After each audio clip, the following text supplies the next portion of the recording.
What's up, guys? Welcome back to another video. So if you guys did see the last video, you guys saw that got a lot done on the CB7 Coupe over here. So mainly stuff with the interior. I just got rid of a lot of the rust and just kind of started the process of cleaning up the shell and stuff. And along with that, I got the engine out of here. So if you guys did see the video before that where I took apart my built engine, I just realized I didn't talk anything about the ITBs or anything like that. So I just kind of thought I'll make a quick little video just kind of going over some of the frequently asked questions that I got over the years, because I did initially build that engine like a year or two ago, back in 2020, and back then I did get a lot of questions about the ITBs and stuff. So I thought it would just be best to just kind of make a video going over just some of the stuff with the ITBs and just kind of some of my first impressions with it. And hopefully by doing that, it just answers a lot of your guys' questions about the ITBs. So yeah, let's just get right into it. So right off the bat, these are OBX ITBs for an H23a. So if you guys know about the H23s, they actually share the same intake manifold and exhaust manifold flanges as the F22. So since these are H23 ITBs, these bolt straight onto the F22 head. No adapter plates or anything needed. All I did is put a thermal gasket and then bolted these right onto the F22 head. So as far as actually getting these mounted on the engine, I didn't really have to do any modifications. The only thing that did make my life a lot easier is on the F22 head at the machine shop. I actually had them block off the EGR port, which would have been this right here, I think. So really quick, one of the questions that I got is the water port. So if you see right here, there's like a little stain. So off of the F22 head, this is gonna be like the actual water port that goes to the intake manifold. So I know a lot of people were curious about that, and basically I didn't have to really do anything. This is just flat, and as long as that gasket was sealing it, then there's really nothing to do. It just blocks it off. This, like I said earlier, the EGR port on my head was actually blocked off. So this port was pretty much doing nothing. From there, I know a lot of people are wondering about mounting the thermostat housing. So on Honda engines, the main water line that goes from the water pump goes under the intake manifold, and the thermostat housing is chilling right here somewhere. So the ITBs actually have these two threaded holes. So with your thermostat housing, you actually bolt it right here to these two holes, and that's what mounts that.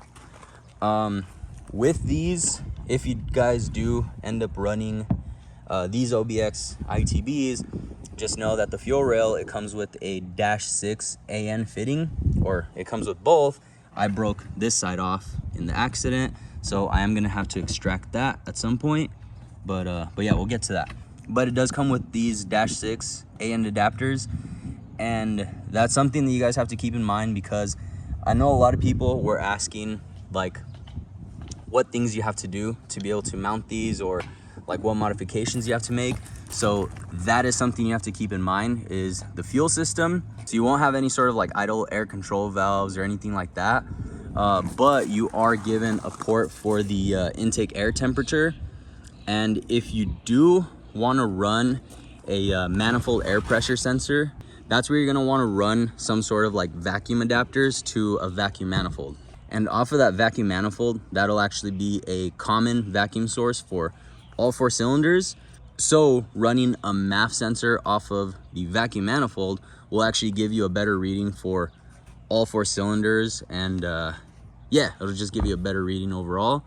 A lot of people did ask about the injectors. So these, I actually took these injectors from my dad off of his B series engine. So I mean, it's pretty much just run Honda injectors and they should fit just fine, just using O-ring seals and everything, and I didn't have any sort of leaks. From there, I did have to make some modifications to this adapter to adapt the TPS sensor.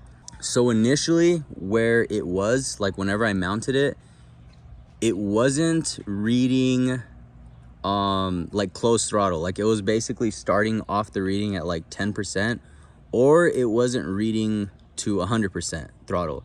I forget which of the two it was, but basically it's just that the mounting points on this bracket right here were just off slightly. They're off a little bit to where it wasn't fully extending the TPS sensor. So we just kind of like readjusted the holes and made it so that we can clock the TPS just a little bit extra, and that solved that issue.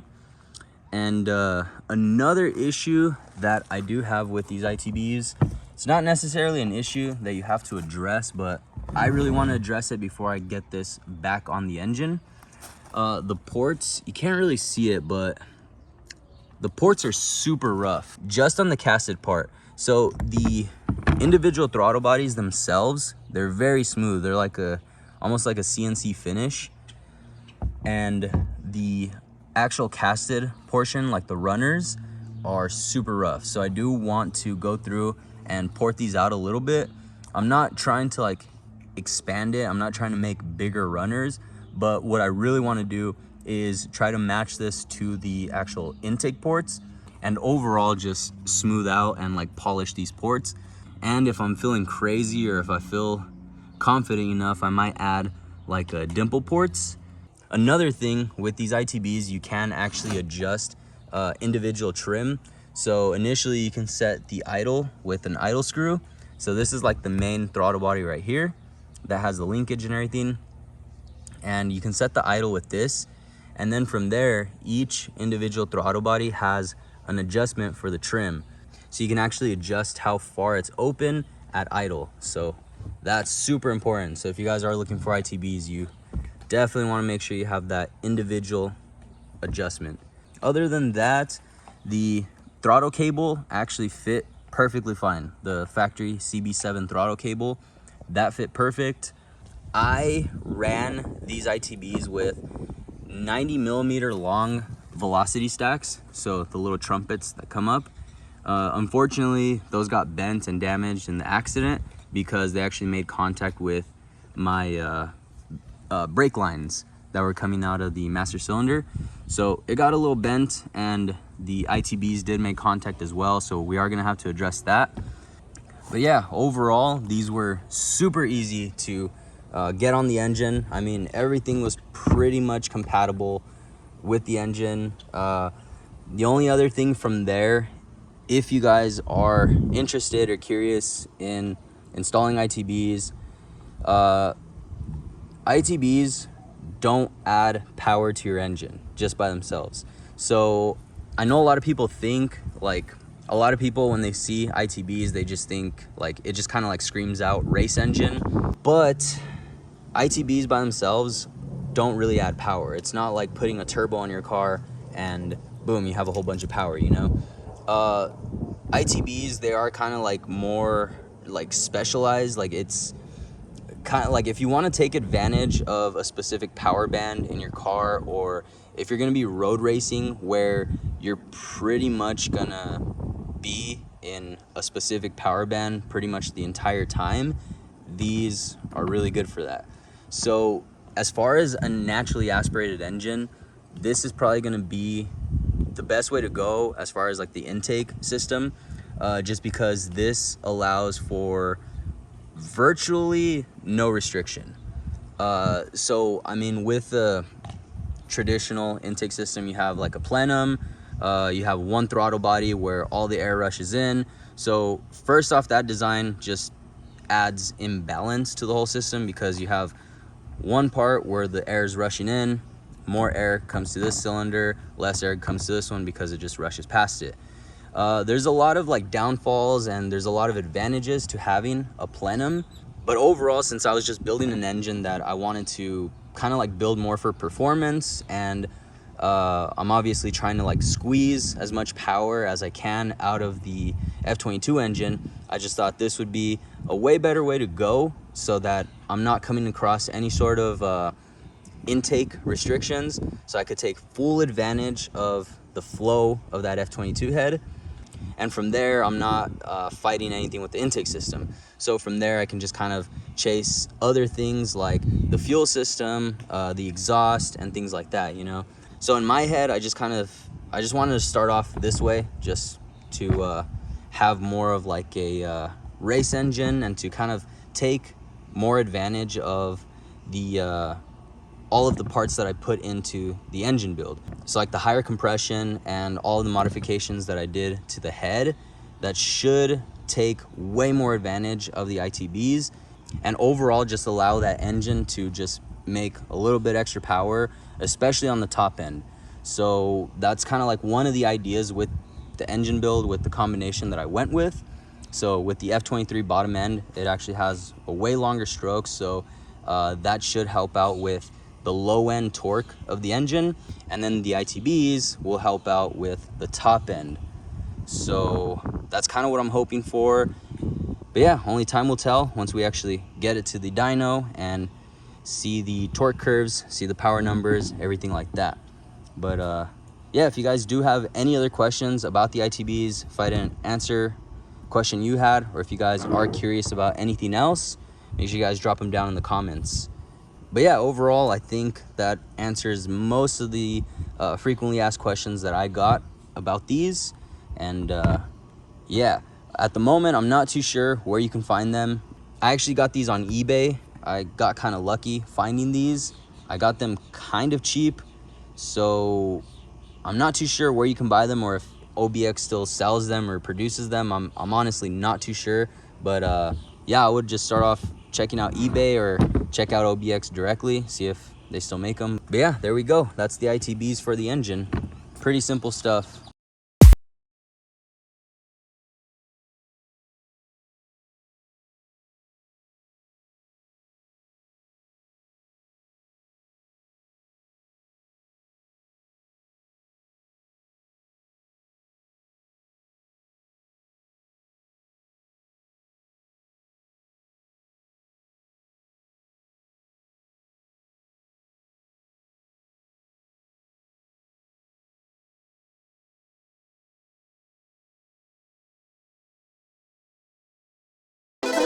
The ITBs did get a little damaged in the accident. So first and foremost, we'll see right here on the fuel inlet or outlet, whatever you want to call it, it's this little AN-6 fitting.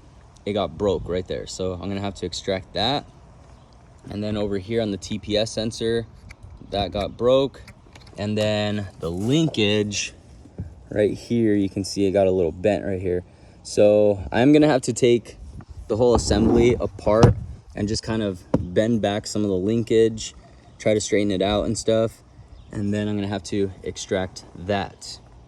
And as long as I can get all that done, then I should be able to run these without a problem moving forward on the engine. All right, so before I start tearing this thing apart, I just kind of want to show you how much the linkage moves. So at the moment, this is all it moves. Right there. I mean, you can kind of stretch it past this. This is kind of where it binds up. You can kind of stretch it past it, but what's going on is the linkage right there is actually making contact. So yeah, that's kind of annoying. But yeah, I've never really taken these apart actually. So this is gonna be my first time. I'm gonna start off with taking the fuel rail off, taking these vibrant vacuum fittings. From there, I'll start taking the linkage apart as much as I can. Then once the linkage is kind of apart, I should be able to take off each throttle body and have it separate. So yeah, let's go for it. So I just got the fuel rail off and I'm just starting to take apart the linkage. So just got this little nut off. It's a little 8mm. So that separates that. So I was just looking at it, and honestly for now, all I need to take off is just these two throttle bodies, and that has all of the linkage attached to it. I should be able to get all of this straightened up so it could actually work like normal. And And yeah, and then from there I need to worry about getting that fitting extracted. So yeah, let's get it. All right, and here is a throttle body. Yeah, 50mm throttle body. So good thing is I actually didn't even have to take all of them apart. I just had to take this main one off, this one that actually has the linkage on it. I just need to bend that back, straighten it up, and then this linkage right here. So this just all came off as one assembly, which makes it super easy. But yeah, I just need to get this guy straight right there. And once all of this is straight, I should be able to get all of this back together and make sure it's working all crispy. So yeah, that's super good.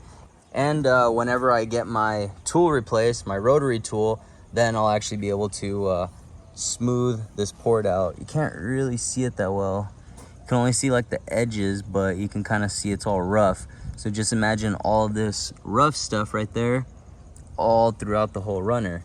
So it's like that on all four sides. I'm not trying to make this bigger or anything. I just want to smooth it out because I still want the ports to match with the throttle body. So, and there is like a little O-ring gasket on the other side. So yeah, seals it up real nice. Man, I love the ITBs. But yeah, I'm just gonna go into the garage, get this thing on the vise, and let's get this straightened out. And then from there, I should be able to get this thing back together and make sure it all works like it should. All right, and here it is. It was actually way easier than I thought. So, and opening up the way it should. So, kind of see, even when I push it down from the bottom. So yeah, there we go. So yeah, just straightened that linkage out and then straighten this one out right here. So there we go, linkage is good. I actually was not able to get the fitting out, so that's kind of an issue right now. So I'm just gonna go over to the store and get an extraction bit, and I'm gonna see if I can get this thing out.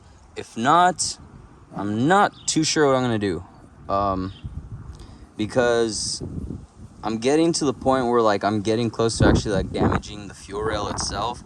And I don't want to do that, because if I get it to the point where like I damage the threads to this fuel rail, then I don't even know if the fuel rail will even be able to be used after that.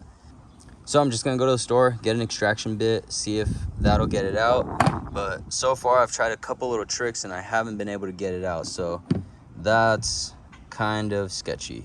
But yeah, other than that, everything is good with the ITBs. So mechanically, the ITBs are all good to go.